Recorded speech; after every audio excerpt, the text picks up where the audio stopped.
Everything's right? Everything's set? Okay. I'm just going to be performing a poem reflective on the last 4 years at Boston University. I'll start from the top. Dear Boston University, there's a rumor that Warren Towers was designed by a guy who used to build prisons.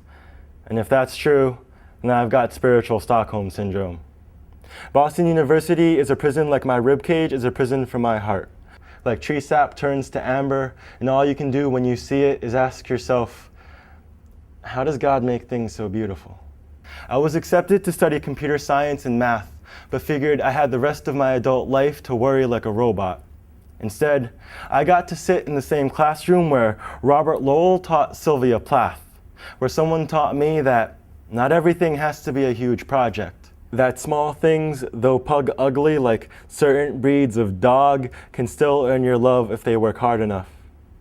Hey, if Starrow Drive can sound like a beach, then anything's possible.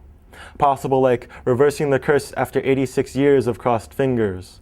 Possible like I lived here for 4 years and I still don't know the difference between inbound and outbound.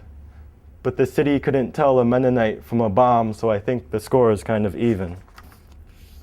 Every time I tried to go back for Thanksgiving, Christmas, spring break, it rained.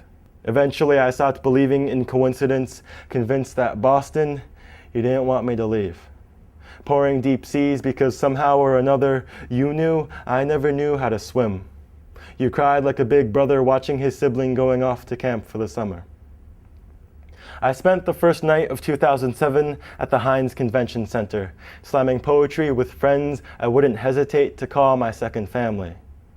Students and faculty let me spit game at MLK, Camp Heartland, Hug Don't Hate. They gave a part of the stage, and my gift back is a place in my heart.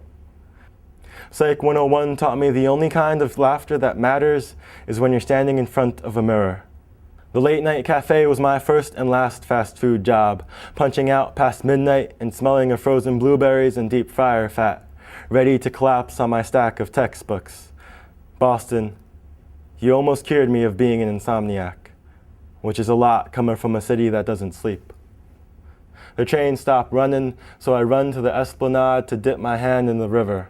I've come a long way from the Hudson to the Charles, and sometimes I wonder what I'd do if I didn't live so close to a body of water that connects us all, and how life is meaningless without the connections between one another.